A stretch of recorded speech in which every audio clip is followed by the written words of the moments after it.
What's up, guys? It's Jordan Crypt here from Coinbureau Trading, and today I'm back with another advanced market cipher tutorial. We are speaking about understanding money flow, and in my opinion, the money flow index, or the MFI, is the most important part of the market cipher indicator, and this is the most profitable indicator that you can use.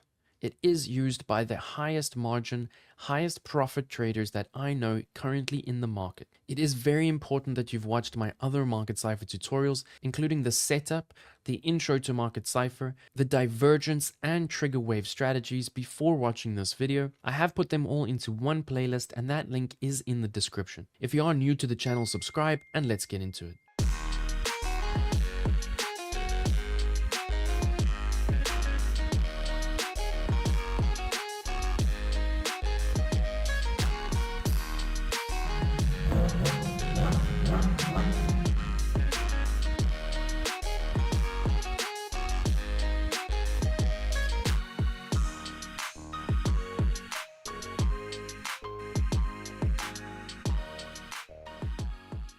Starting on the daily time frame, let's have a look at some examples which show us how important understanding the money flow is.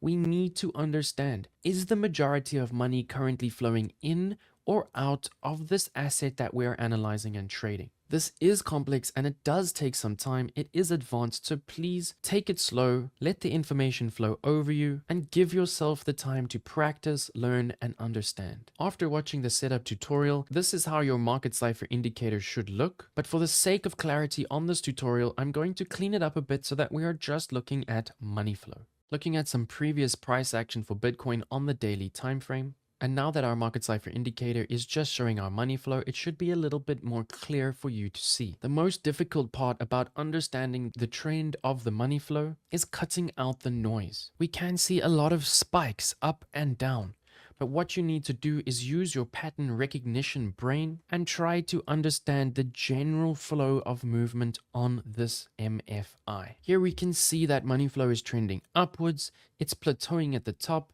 and then in general it starts to come down. And then once it crosses to the downside, we can see that money starts to flow out. Then it turns around on its trend at the bottom and comes up back to the zero line.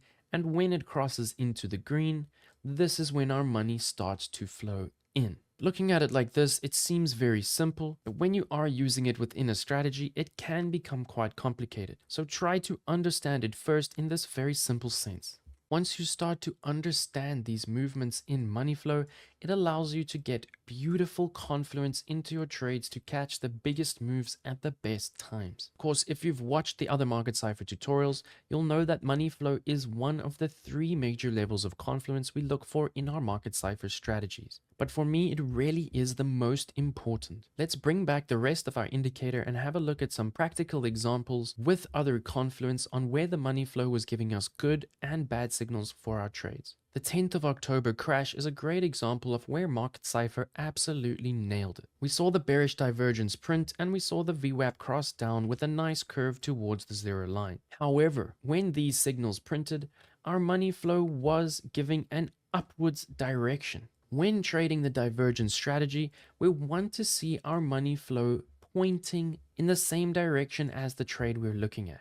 Try to understand it as an arrow with a directional point. We can see here it looked like money flow was turning around to the downside, and that's what we wanted for our VWAP cross and our bearish divergence. But then when money flow started to point up, this was a sign to hold your horses and not take the trade. And we can see that when money flow started to tank to the downside and continue its trend down, this was the time to pull the trigger on the short. And anywhere within these 2 candles would have given you your really nice 17% down. Looking back on the daily time frame, we can see another very nice example where the trigger wave did print, the VWAP did cross, and at that point, our money flow turned around to point in the upwards direction. We can also see that in general, it had been turning around on its trend towards crossing the zero line and moving into the green. When we saw our money flow creating higher lows and trending upwards, this was the time to take that trade, and it was a really nice trade to the upside of about 63% at a total take profit.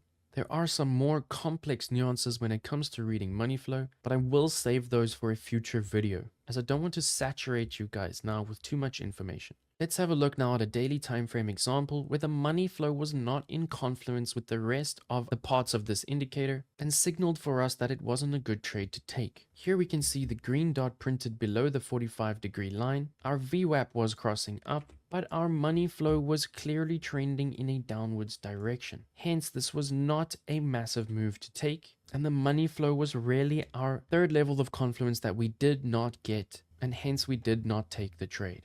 Try to stick to these higher timeframes first when practicing, as it does get a lot more noisy on the lower timeframes. Here is another nice example of bad money flow, where our red dot did print above the 45 line. Our VWAP had crossed, but at that point our money flow was pointing down, and it gave us a very small move. Zooming into the 1 hour time frame, for those traders who are more experienced, here we can see a nice trigger wave green dot. The VWAP did cross to the upside, and our money flow did turn around and start to come up. This was a very recent reversal on the 6th of February, and these three levels of confluence, most importantly the money flow, allowed us to catch this very nice reversal to the upside. Please make sure you have watched the full Market Cipher tutorial playlist and that you are back testing these strategies on demo accounts before you move into using real capital.